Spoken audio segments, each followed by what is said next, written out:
ফের তৃণমূল নেতা গ্রেফতার, একাধিক ধারায় মামলা রুজু। ক্যানিংয়ের জীবনতলা থানা এলাকার দেউলি ১ নম্বর গ্রাম পঞ্চায়েতের প্রধান হাফিজুল মোল্লা গ্রেফতার। হাফিজুল মোল্লার সহযোগী শাহজাহান মোল্লাও গ্রেফতার।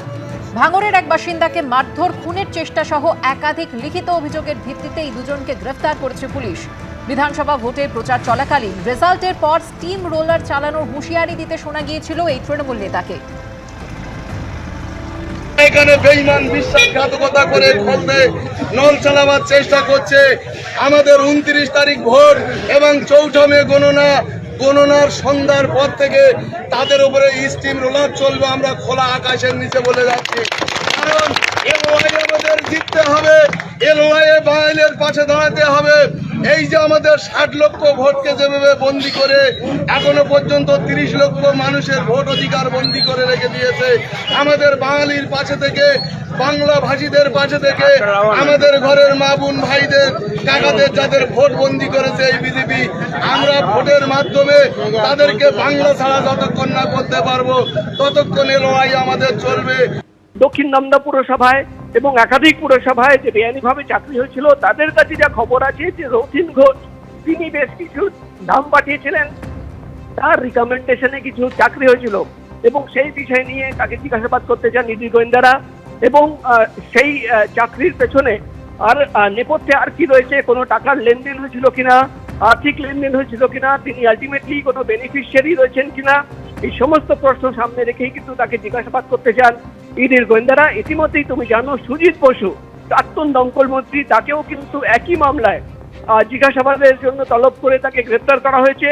তার যে ইনভলভমেন্ট সেটা নিয়ে তাকে দফায় দফায় জিজ্ঞাসাবাদ করা হচ্ছে।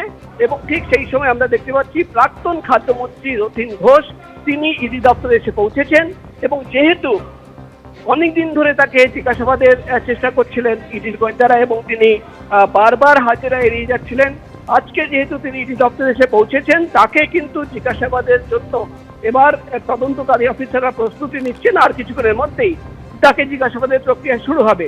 মূলত দক্ষিণ দমদম পুরসভায় এবং একাধিক পুরসভায় যে বেআইনি চাকরি হয়েছিল, তোমার মনে থাকবে যে অয়নশীলের সল্টলেকের অফিসে যখন তল্লাশি অভিযান চালানো হয় সেখান থেকেই কিন্তু পুরসভার একটি লিস্ট পাওয়া যায় এবং কোন পুরসভায় কত বেনিয়ম চাকরি হয়েছে, কত বেআইনিভাবে চাকরি হয়েছে, কারা কারা ইনভলভ রয়েছে। কম্পিউটারের হার্ড ডিস্ক একটা ফোল্ডার পাওয়া যায়, সেখানে কোড ওয়ার্ডের নাম পাওয়া যায়, সেখানেই কিন্তু সুজিত বসুর নাম ছিল, একাধিক প্রভাবশালী ব্যক্তিদের নাম ছিল।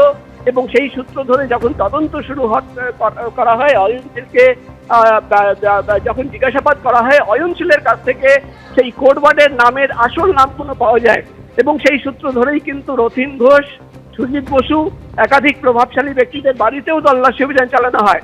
এবং তারপর থেকেই কিন্তু ইডি আধিকারিকরা রথীন ঘোষ, প্রাক্তন খাদ্যমন্ত্রী, তাকে কিন্তু নোটিশ পাঠানো হচ্ছিল, কিন্তু তিনি হাজিরা এড়িয়ে যাচ্ছিলেন, তাকে জিজ্ঞাসাবাদ সম্ভব হচ্ছিল না।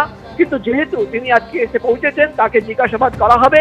এবং মূলত দক্ষিণ দমদম পুরসভায় বা একাধিক পুরসভায় যে বেআইনিভাবে চাকরি হয়েছে, আর্থিক লেনদেন, টাকার লেনদেন, সিন্ডিকেটের যে খেলা, কারা কারা এই গোটা চাকরি পাইয়ে দেওয়ার জন্য রিকমেন্ড করেছিল, একাধিক প্রশ্ন রয়েছে। কিভাবে এই বেনিয়ম চাকরি হতো, অয়নশীলের যে সংস্থা এমএস ইনফোজন, তাকে কি ইনস্ট্রাকশন দেওয়া হতো, সে কি করে এই পুরো গোটা পরীক্ষা করানো থেকে শুরু করে ওএমআর শিট ইভ্যালুয়েশনের কাজ করা, সেখানে তার কি ইনভলভমেন্ট ছিল, অয়নশীলের সঙ্গে তার কোনোদিন কোনো বৈঠক হয়েছিল কিনা, একাধিক প্রশ্ন রয়েছে যেটা সামনে রেখে প্রাক্তন খাদ্যমন্ত্রী রথীন ঘোষকে জিজ্ঞাসাবাদ করতে চান ইডির গোয়েন্দারা।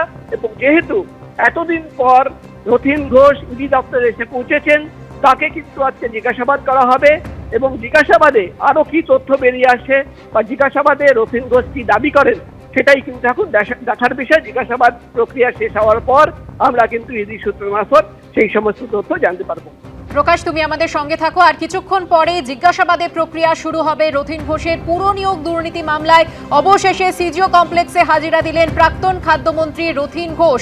এই মামলাতে এর আগে সোমবার গ্রেফতার হন প্রাক্তন দমকল মন্ত্রী সুজিত বসু। যে অভিযোগ ওঠে যে দক্ষিণ দমদম পুরসভা সহ একাধিক পুরসভায় বেআইনিভাবে চাকরি দেওয়া হয় এবং রথিন ঘোষ একাধিক নাম পাঠিয়েছিলেন, তার রেকমেন্ডেশনেই চাকরি হয়েছে কিনা, আর্থিক লেনদেনের পেছনে কিছু ছিল কিনা তা সমস্ত জানতেই ইডি একাধিকবার তলব করা হয়। পাঁচবার নোটিশ পাঠানো হয়, তবুও হাজিরা দেননি প্রাক্তন খাদ্যমন্ত্রী।